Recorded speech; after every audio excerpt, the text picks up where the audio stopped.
आज की हिंदी कक्षा में सभी को ഇന്ന് നാം പഠിക്കാൻ പോകുന്ന കവിതയുടെ പേര് പ്യാസാക്കൂവ, ദാഹിക്കുന്ന കിണർ. ഈ കവിത രചിച്ചിരിക്കുന്നത് ज्ञानेंद्र पति आधुनिक हिंदी साहित्य के जाने माने कवि हैं.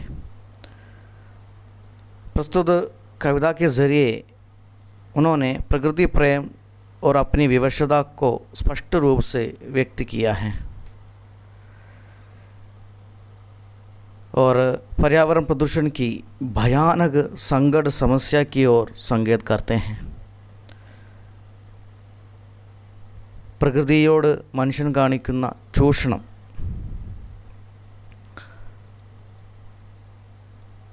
മനുഷ്യൻ്റെ വിവേകമില്ലാത്ത പെരുമാറ്റം, വരും തലമുറയ്ക്ക് ഉണ്ടാകുന്ന നഷ്ടങ്ങൾ, ഇതൊന്നും മനുഷ്യൻ ചിന്തിക്കുന്നില്ല. മനുഷ്യനെ ബോധവൽക്കരിക്കുക എന്ന ഉദ്ദേശത്തോടു കൂടിയാണ് അദ്ദേഹം ഈ കവിത രചിച്ചിരിക്കുന്നത്. വളരെ സമകാലിക പ്രശസ്തിയുള്ള ഒരു കവിതയാണ്. നമുക്ക് കവിതയിലേക്ക് കടക്കാം.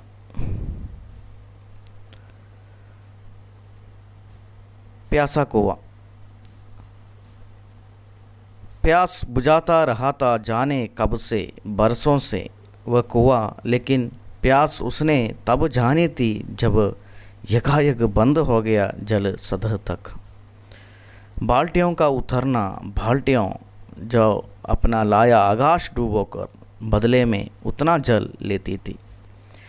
प्यास बुझाने को प्यासा प्रतीक्षा करता रहा था कुआं महीनों, तब कभी एक प्लास्टिक की खाली बोतल आकर गिरी थी. पानी पीकर अन्य मनस्क फेंकी गई एक प्लास्टिक बोतल अब तक हैंडपंप की उसे चिढ़ाती आवाज़ भी नहीं सुन पड़ती. एक गहरा सा कूड़ादान है वह, अब उसकी प्यास सिसकी की तरह सुनी जा सकती है अब भी, अगर तुम दो पल उस औचक बुढ़ाए कुएं के पास खड़े हो चुप. प्यासा कुआं, दाहिकुना किनार. बरसों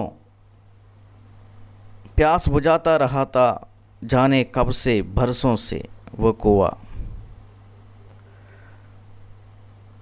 ഒരുപാട് വർഷങ്ങളായിട്ട് നമ്മുടെയൊക്കെ ദാഹം അകറ്റിയിരുന്ന ഒന്നായിരുന്നു സ്രോതസ്സുകളിലൊന്നായ ആ കിണർ. ലേക്കിൻ പ്യാസ് ഉസ്നെ തബ് ജാനി തി ജബ് യകായക് ബന്ദ് ഹോ ഗയ ജൽ സതഹ് തക്.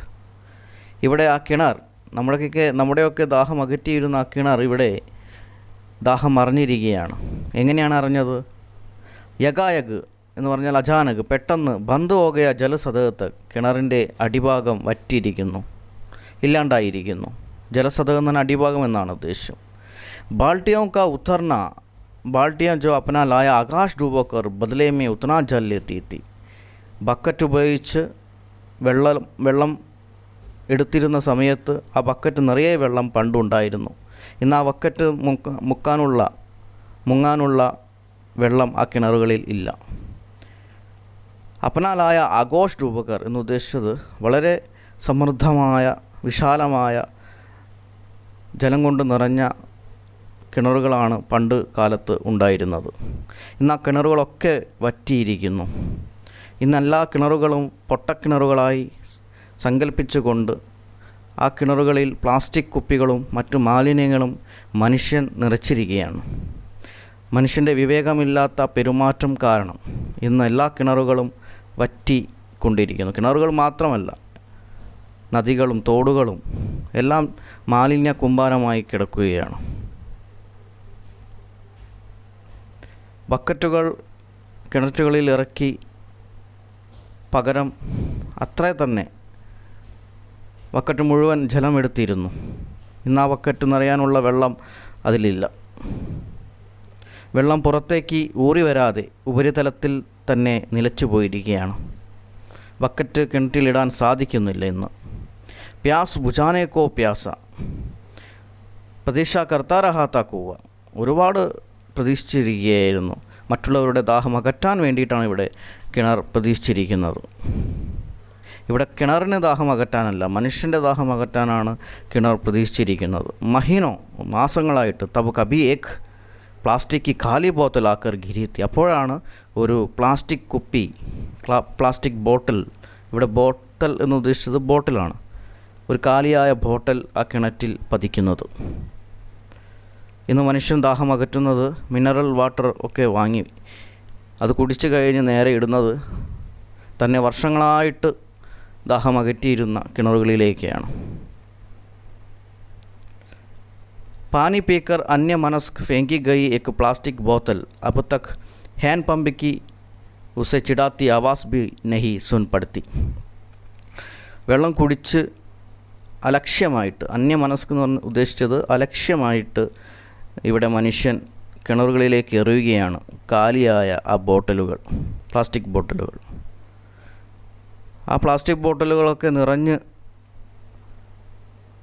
ശ്വാസം മുട്ടുകയാണ് മനുഷ്യൻ്റെ ഈ പ്രവൃത്തി കാരണം കിണറുകൾക്കും നദികൾക്കൊക്കെ ശ്വാസം മുട്ടുകയാണ്. अब तक हैंड पंप की उसे चिढ़ाती आवाज़ भी नहीं सुन पड़ती. ഇന്ന് വെള്ളമില്ലാത്തത് കാരണം മിക്ക സ്ഥലങ്ങളിലും കുഴൽക്കിണറുകൾ കുഴിക്കുകയാണ്. ഈ കുഴൽക്കിണറിൻ്റെ പ്രത്യേകത എന്ന് പറഞ്ഞാൽ ഭൂഗർഭജലം വരെ വറ്റിയെടുക്കും. മറ്റു കിണറുകളിലൊന്നും വെള്ളം ഉണ്ടാവില്ല. അപ്പോൾ അത് അടിക്കുന്ന വെള്ളം കിട്ടാൻ വേണ്ടി നമ്മളത് അടിക്കുമ്പോൾ ഉണ്ടാകുന്ന ശബ്ദം പണ്ട് കിണറുകൾക്ക്, സാധാരണ കിണറുകൾക്ക് അരോചകരമായിട്ട് തോന്നിയിരുന്നു. ഇന്ന് ആ ശബ്ദം പോലും കേൾക്കാൻ സാധിക്കുന്നില്ല, പ്ലാസ്റ്റിക് നിറഞ്ഞത് കാരണം. पानी पीकर अन्य मनस्क फेंकी गई एक प्लास्टिक बोतल अब तक हैंड पंप की उसे चिढ़ाती. ചിടാനെന്ന് പറഞ്ഞാൽ ശുണ്ടി പിടിപ്പിക്കുക. പണ്ട് കാലത്ത് ഈ ഹാൻഡ് പമ്പിൻ്റെ ശബ്ദം കിണറുകളെ ശുണ്ടി പിടിപ്പിച്ചിരുന്നു. ആ ശബ്ദം പോലും ഇന്ന് കേൾക്കാൻ സാധിക്കുന്നില്ല കിണറുകൾക്ക്. एक गहरा सा कूड़ादान है वो अब. മനുഷ്യൻ്റെ ചിന്തയിൽ ഇന്ന് ചവറുകൊട്ടയായിട്ടാണിന്ന് കിണറുകളെ കാണുന്നത്. ആഴത്തിലുള്ള ഗഹരാസ, കൂടാതാൻ, ചവറുകൊട്ട. उसकी प्यास सिसकी की तरह सुनी जा सकती है अब भी अगर तुम 2 पल उस औजग बुढ़ाए कुएं के पास खड़े हो चुप. ആ കിണറിൻ്റെ ദാഹം തേങ്ങലായിട്ട്, സിസക്കി എന്ന് പറഞ്ഞാൽ തേങ്ങലായിട്ട് നമുക്ക് കേൾക്കാനായിട്ട് സാധിക്കും. എങ്ങനെ? എപ്പോൾ? അകർത്തും